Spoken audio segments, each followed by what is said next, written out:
Hello, my name's Kent Curry, Rugby Development Manager for the Waikato Rugby Union. Today is all about the Harlequins and Corinthians who square off next Wednesday, 6:30 at Bedford Park. Today on the show we have Lance Fletcher from the Harlequins. Welcome, Lance. G'day, Kent. How's things? Yeah, good, mate. And also Brian Scott from the Corinthians. Howdy. So, fellas, who's going to win the big game next Wednesday? I think it's just a trial match, isn't it? So It's not a trial, mate. It's a historic game between two very historic kindred clubs. We'd very much love to see our colours at the fore. It's been a long, long time since the Corinthians have been involved in a match of this degree. And it's a pleasure to be able to play the Harlequins. We haven't really had a crack at each other for a number of years, so looking forward to it. Hey, fellas, talk to me about a kindred club. What is a kindred club and what's the whole purpose of having one in a provincial union like Waikato?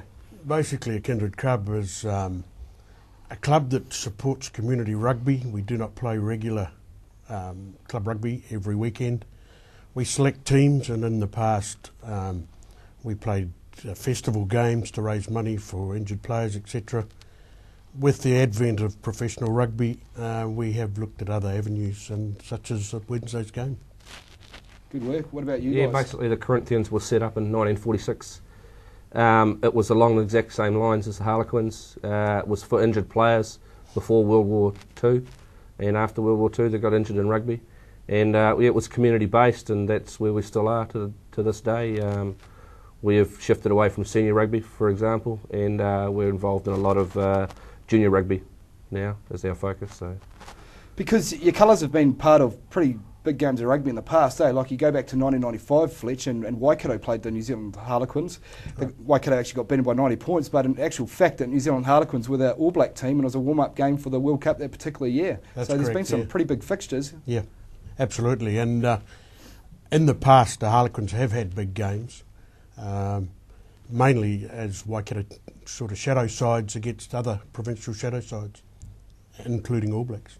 And the Corinthians, you've also played touring teams like the Grizzlies and we've Argentina. played the Grizzlies, Argentina touring side. We used to play a Scotland touring side that came out every year. The Glasgow Thistles, they were basically an under-21 side picked from Scotland. NPC sides, we've played counties. We've played counties for years, up until a few years ago. And our one fixture basically every year is the NPC side from Valley, Thames Valley's NPC side. And they use that as a trial match. So where are you guys based, Brian? We're based out of Matamata. There's Matamata association organised. Our two feeder clubs for our senior side, and our other sides are Hinuera and United Matamata Sports. And we have a selection policy where we're, as the selectors of the senior side, you're allowed to invite guests in or players in to help the senior side out. Awesome. And how about you, Fletch? We're based in level 3 at the stadium. We have our own club rooms there. We have something like 340 members, I think there are. Most of them now are from the pre-professional era, and some of our better members, or dare I say better, are getting a little bit older, but we have twice yearly functions that they come to, so yeah, it's a good setup. And what does it take to become a member of each of your clubs? To become a Harlequin, originally you had to have played at the highest level, coached or refereed for Waikato or an All Black. Yep. Recently we've just relaxed that a little bit because of the professional players not coming through. Once they've sort of finished their Waikato era, they go overseas. When they come back, they sort of do other things. So basically the Harlequin was a Waikato player.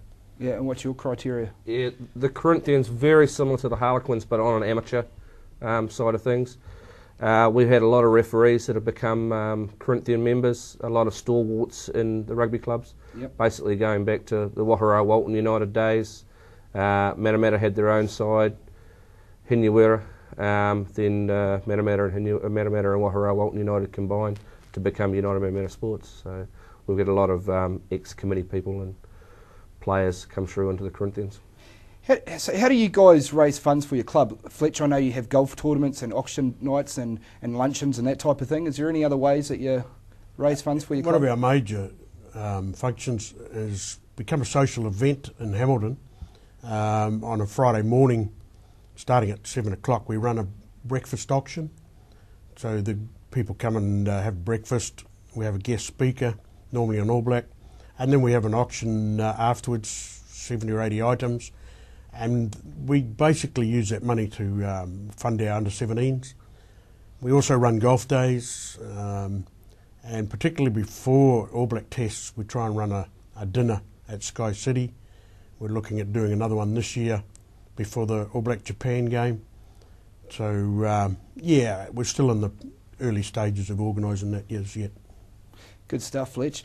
Hey, guys, we've got to cut it short, but good luck to each of you on Wednesday night. I know it's a historic game because you've actually never played each other before and this is your first game, so it's going to be great for both your clubs to get the colours out there, and it's going to be a great opportunity for the best Waikato talent to show what they've got as well. So thanks very much for coming on the show, and good luck for Wednesday night. Thank you, Ken. No problem, mate. That's the end of the chatter here in Matamata. Janine will be back with you after the break.